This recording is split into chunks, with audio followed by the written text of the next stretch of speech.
What if the fate of the world dangled from a 45-pound briefcase that presidents have lost, left behind, and even accidentally sent to the dry cleaners? The nuclear football, America's portable doomsday machine, has survived Cold War joyrides, Capitol riots, hospital emergency rooms, and even a scuffle in China. Fact 1. It weighs as much as 3 actual footballs. When people hear the term nuclear football, they might imagine something roughly the size and weight of an actual football that players toss around on Sunday afternoon. But the reality is far more cumbersome than the nickname suggests. The president's emergency briefcase weighs approximately 45 pounds, making it significantly heavier. To put that in perspective, a standard NFL football weighs just 14 to 15 ounces, which means the nuclear football is about 48 times heavier than an actual football. In fact, you could stack 3 regulation footballs together and still not come close to the weight of this critical piece of equipment. The hefty weight comes from everything packed inside the briefcase. It contains secure communication equipment that allows the president to stay connected with military commanders and the Pentagon, even in the middle of a crisis. There are also thick binders filled with classified strike options and war plans, detailing different nuclear response scenarios the president might choose from. The authentication materials and codes are stored inside as well, along with a book listing secure locations where the president could be taken in the event of a nuclear attack. All of this equipment needs to be protected by a sturdy, reinforced case that can withstand rough handling during emergencies. The military aides who carry this briefcase don't have an easy job. They must stay within close proximity to the president at all times, which means lugging around 45 pounds of equipment wherever the commander-in-chief goes. Whether the president is boarding helicopters, walking through crowded events, or traveling overseas, that briefcase goes too.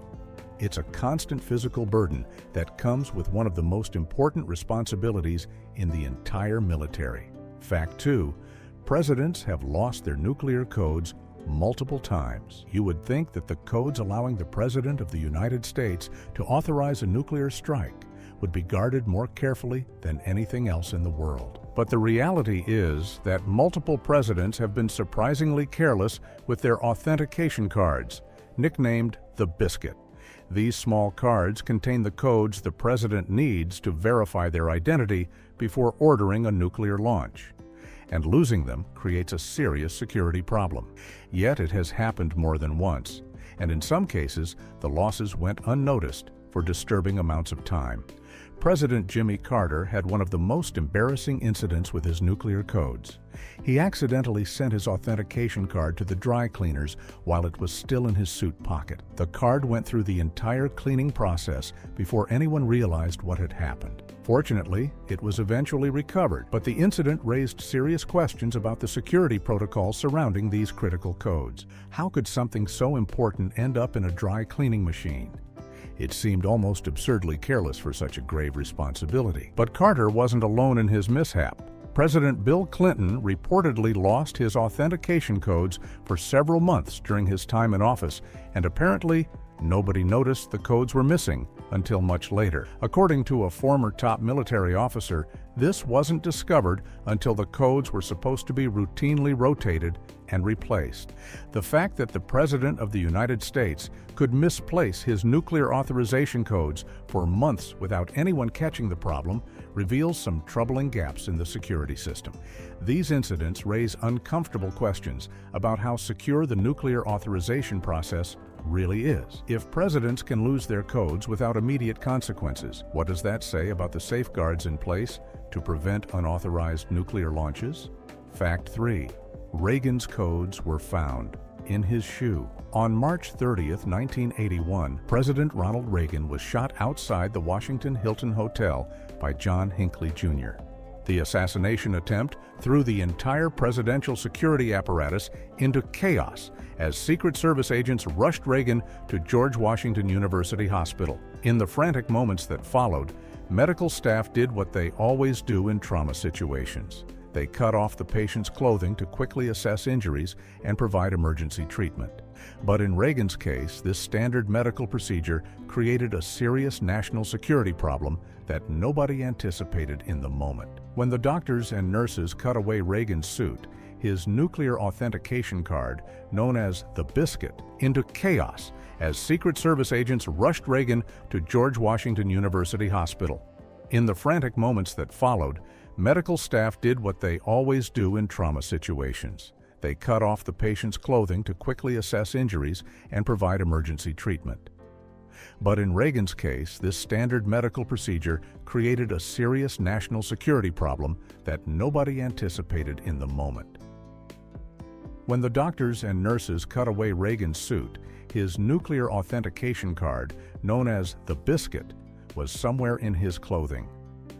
This small card contains the codes the president needs to authorize a nuclear strike, and it's supposed to stay with the president at all times. But in the chaos of the emergency room, with medical staff focused entirely on saving Reagan's life, the authentication card was separated from the president. It wasn't immediately secured by Secret Service or military personnel because everyone was dealing with the life-threatening gunshot wound. Later, after Reagan was stabilized, security officials went looking for the authentication codes and made a disturbing discovery. The card was found lying unsecured on the emergency room floor, tucked inside one of Reagan's shoes that had been cut off and tossed aside during the medical response. For a period of time, the codes that could authorize a nuclear war were simply lying on a hospital floor where anyone could have picked them up. The incident exposed a serious flaw in emergency protocols. Nobody had clearly established procedures for securing the nuclear codes when a president needed emergency medical treatment. The focus, understandably, was on saving Reagan's life, but the codes that could end millions of lives were momentarily forgotten in the process. Fact 4. The name comes from a nuclear war plan called Dropkick. The nickname nuclear football has become so common that most people never stop to wonder where such an odd name actually came from. Why would anyone compare the briefcase containing America's nuclear launch codes to a piece of sporting equipment? The origin of the name is somewhat murky, and there are competing theories about how this particular nickname stuck.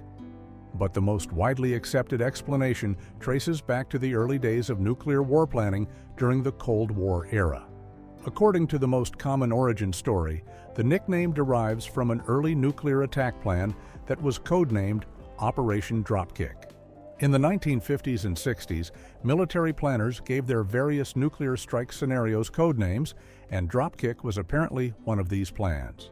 Since the briefcase contained the materials related to these attack plans, including Dropkick, military personnel started referring to it informally as the football.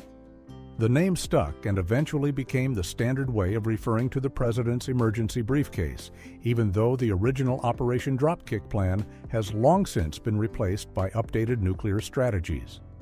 However, some military historians and researchers claim this connection to Operation Dropkick might not be the true origin at all.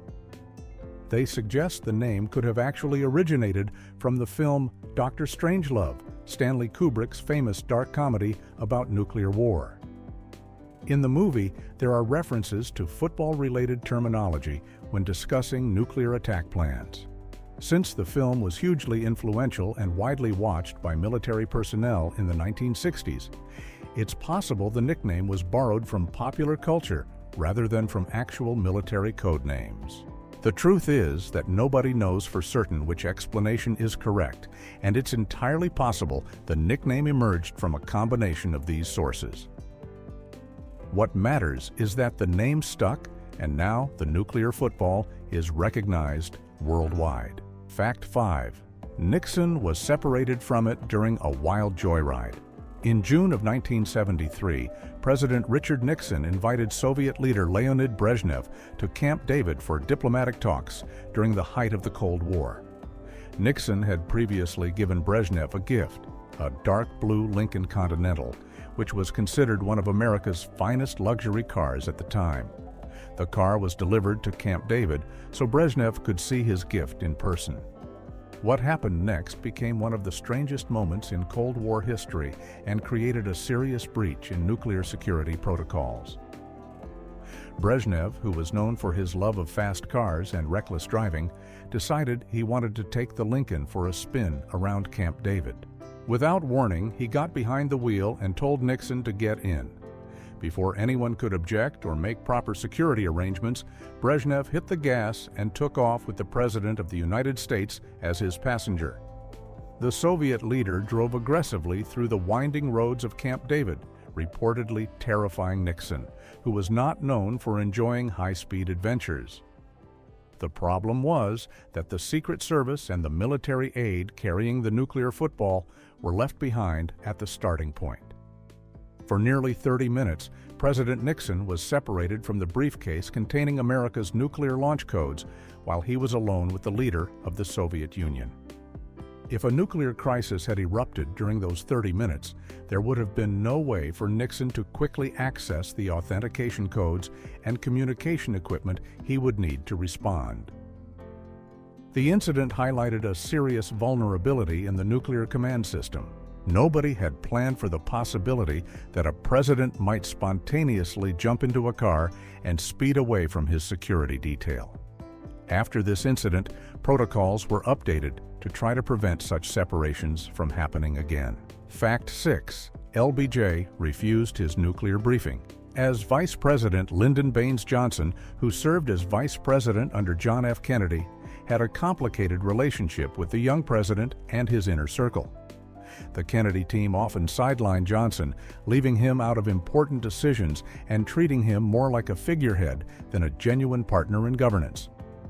But one area where Johnson should have been fully briefed was the nuclear command system, particularly the procedures surrounding the president's emergency briefcase.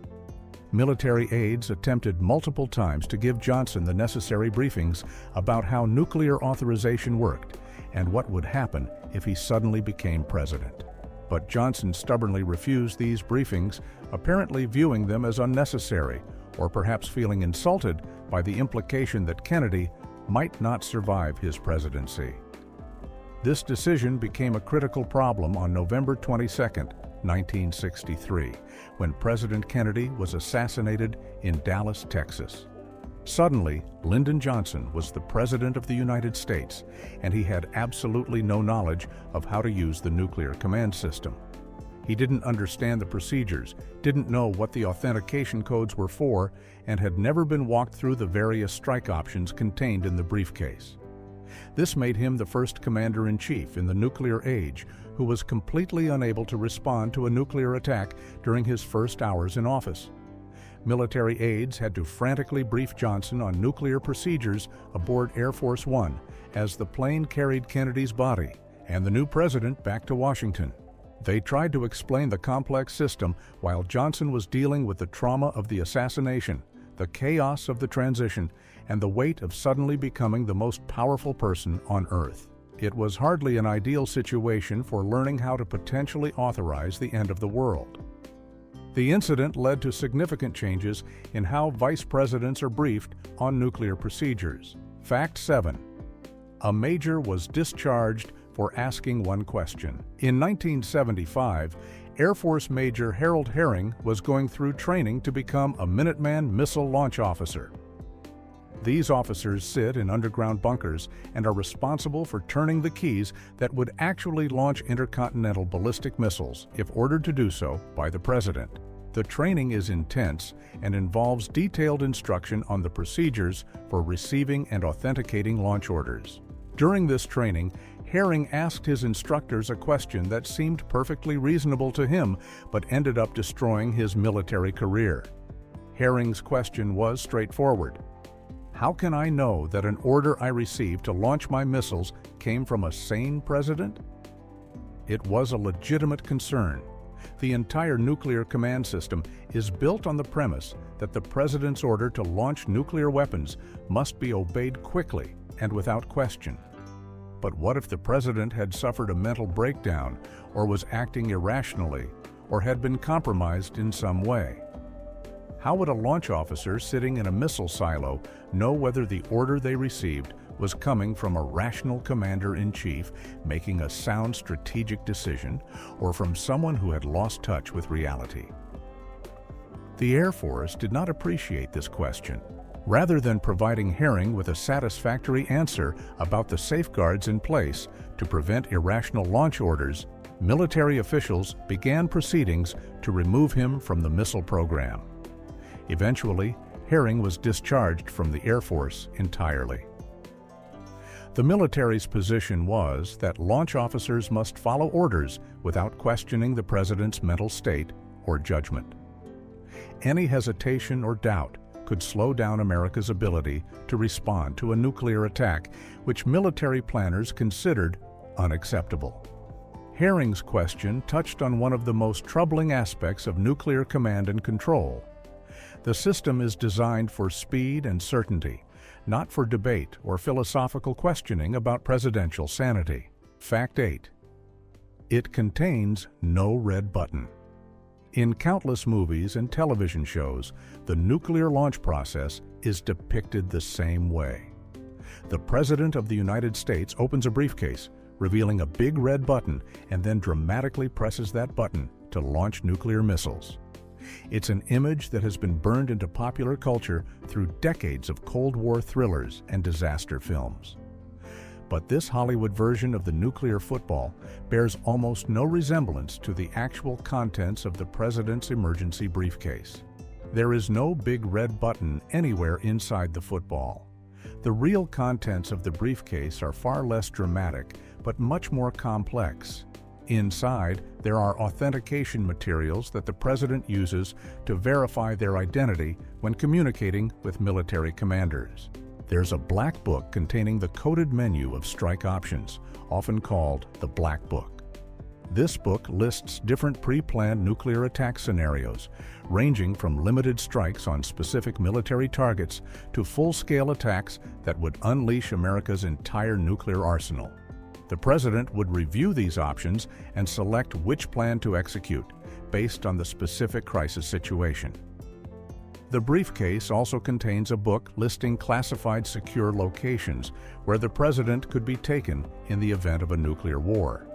These locations include bunkers and command centers scattered around the country. Additionally, there's a card with instructions for using the emergency broadcast system to address the nation during a nuclear crisis. Finally, the briefcase contains secure communication equipment that allows the president to contact the National Military Command Center and relay their decision. The actual launch process requires the president to communicate their chosen strike option to military commanders, who then verify the president's identity using the authentication codes.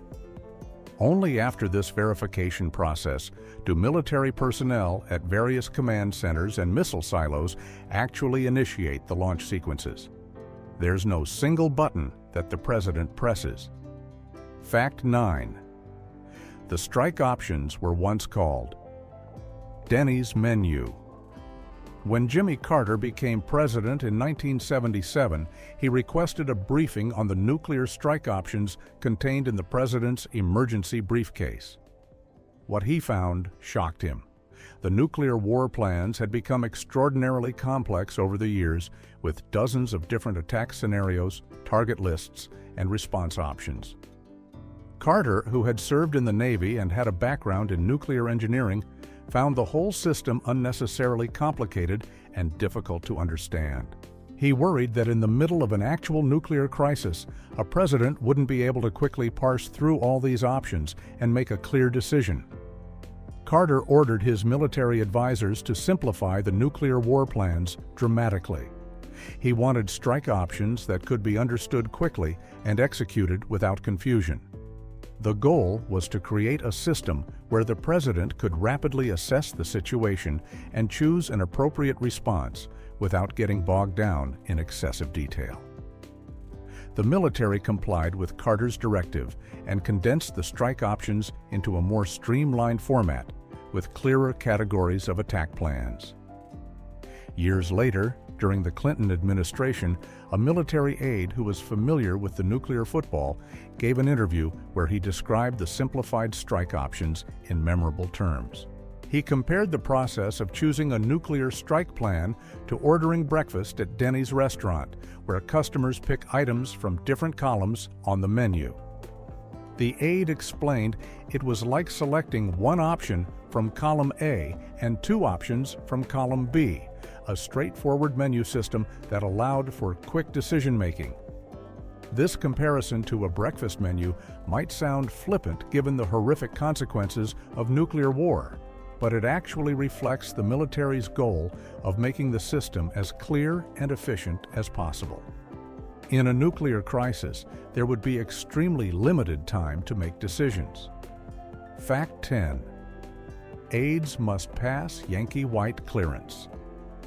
The military officers who are selected to carry the president's emergency briefcase don't just need a standard security clearance. They must pass an extremely rigorous background investigation that goes far beyond what most people with top-secret clearances experience. This investigation is known as Yankee White clearance, and it represents the highest level of personnel security screening in the entire federal government. Only a small number of military personnel ever receive this clearance, and the process of obtaining it is exhaustive. The Yankee White background investigation examines every aspect of a candidate's life, going back many years. Investigators look into the person's financial history to ensure they can't be bribed or blackmailed. They interview friends, family members, former employers, neighbors, and anyone else who might have relevant information about the candidate's character and loyalty. The investigation examines any foreign contacts or travel to determine if the person might be vulnerable to foreign intelligence services. Investigators even look into the backgrounds of the candidate's immediate family members and close associates to identify any potential security risks. The purpose of this extreme vetting is to ensure absolute trustworthiness.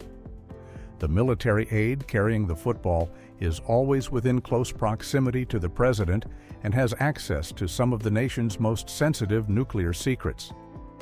They must be completely loyal to the United States and incapable of being compromised by foreign powers or criminal organizations.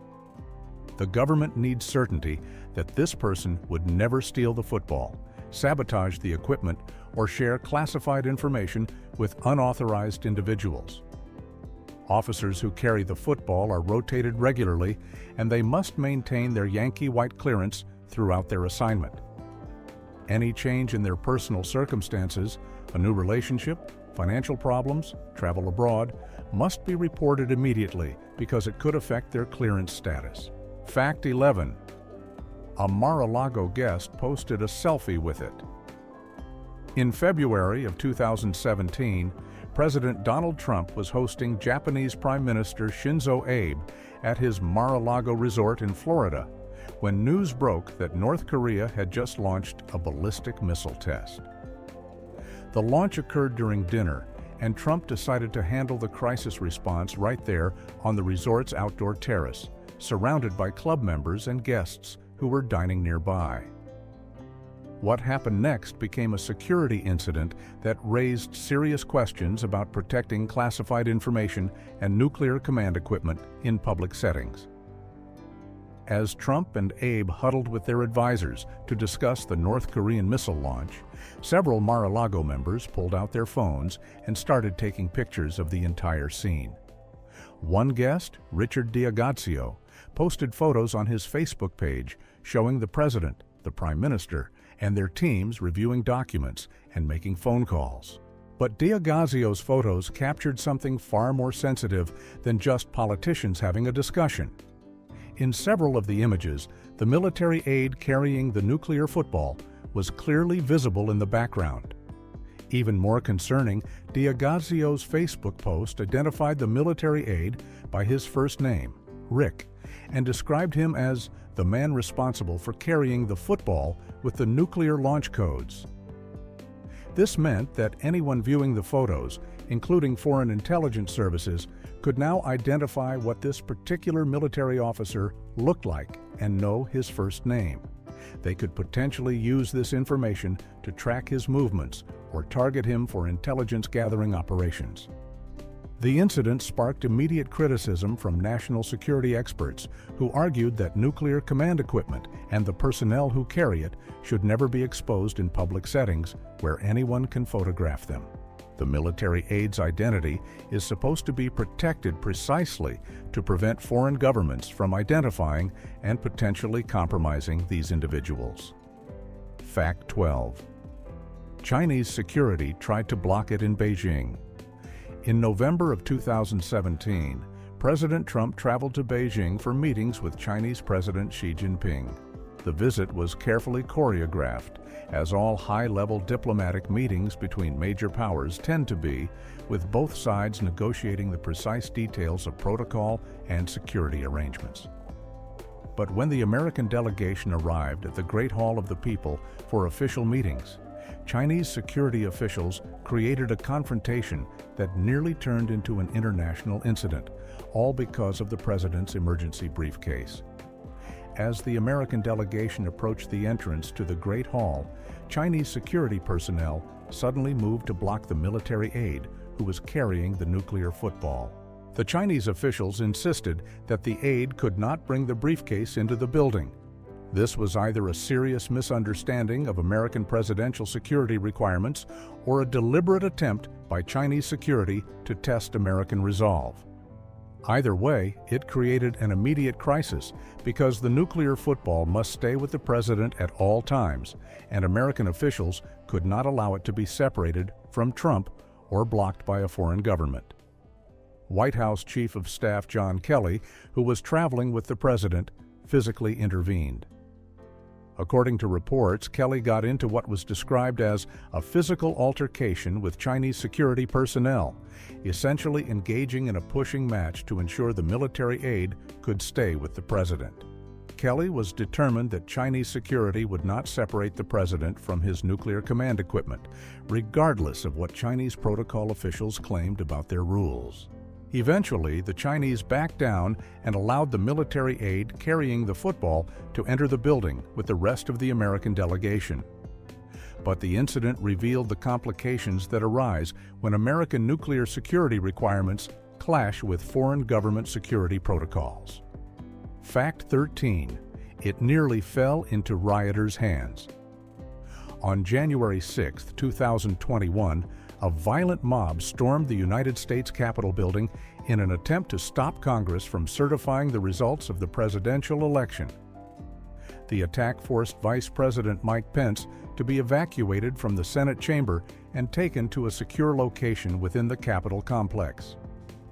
What most people didn't realize at the time was that Pence's backup nuclear football was with him during this evacuation, and it came dangerously close to falling into the hands of the rioters. The vice president has their own nuclear football, separate from the president's, in case of emergency situations where the vice president might need to assume presidential authority. During the Capitol riot, as Secret Service agents rushed Pence and his family to safety, the military aide carrying the vice presidential nuclear football stayed with them. According to later analysis of video footage, the aide carrying this briefcase came within approximately 100 feet of rioters who had breached the building. If the mob had gotten past the Secret Service agents protecting Pence, they could have potentially seized the backup nuclear football.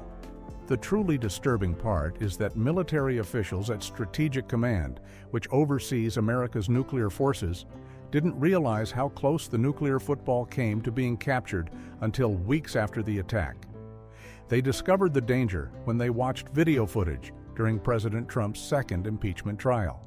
The footage clearly showed the military aide carrying the briefcase during the evacuation, revealing just how close the rioters came to accessing nuclear command equipment. The incident raised serious questions about security protocols during domestic emergencies. While military planners had prepared for scenarios involving foreign attacks or international crises, nobody had adequately planned for a situation where a violent domestic mob might seize the nuclear football. Fact 14. A retired one is on display at the Smithsonian. Most Americans will never see the president's emergency briefcase in person. The nuclear football is one of the most closely guarded pieces of equipment in the entire government, and the military takes extraordinary measures to keep it away from public view. The military aides who carry it are trained to position themselves in ways that prevent photographers from getting clear images of the briefcase. When the president travels, the football is kept out of sight as much as possible. But there is one place where the general public can actually see what a nuclear football looks like, at least from the outside. The Smithsonian National Museum of American History in Washington, D.C. has a decommissioned nuclear football on display as part of its collection of presidential artifacts. The briefcase in the museum is empty and has been completely stripped of all classified materials, communication equipment, and any functional components. Visitors can see the reinforced black leather case and get a sense of its size and appearance, but the contents that make the football significant are not included in the display. Interestingly, the museum's label for the nuclear football provides only deliberately vague explanations of what the briefcase was used for. The exhibit doesn't go into specific details about nuclear war plans, strike options, or authentication procedures. This vagueness is intentional because many details about how the nuclear football actually works remain classified even after a particular briefcase has been retired from service. The military doesn't want to give potential adversaries any information that might help them understand or interfere with the nuclear command system. The Smithsonian football gives visitors a tangible connection to Cold War history and the realities of nuclear deterrence. Seeing the physical object helps people understand that nuclear command isn't just an abstract concept, but involves actual equipment that must be carried and protected. Fact 15. 2 former presidents had active footballs simultaneously.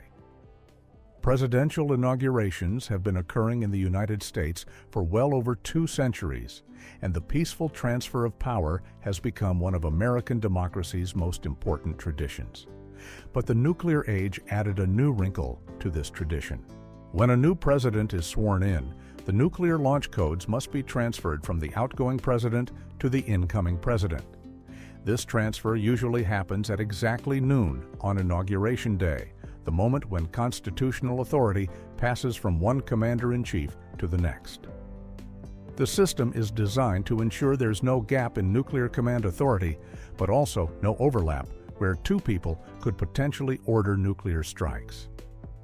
The 2021 inauguration of President Joe Biden, however, created an unprecedented situation.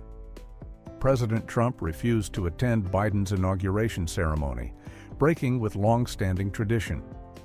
Instead of being present in Washington, D.C. for the transfer of power, Trump flew to Florida on the morning of January 20th and held his own departure ceremony at Joint Base Andrews before Biden was sworn in. This meant that Trump and Biden were in different locations when the transfer of nuclear authority needed to occur.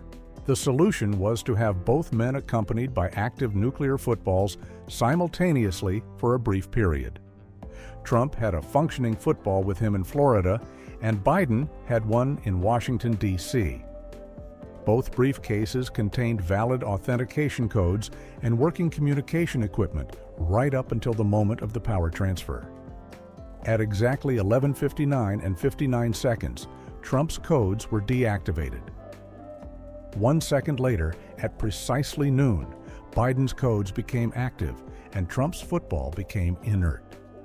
This was the first time in American history that 2 separate nuclear footballs were fully operational at the same time, even if only for the final seconds before the transfer of power.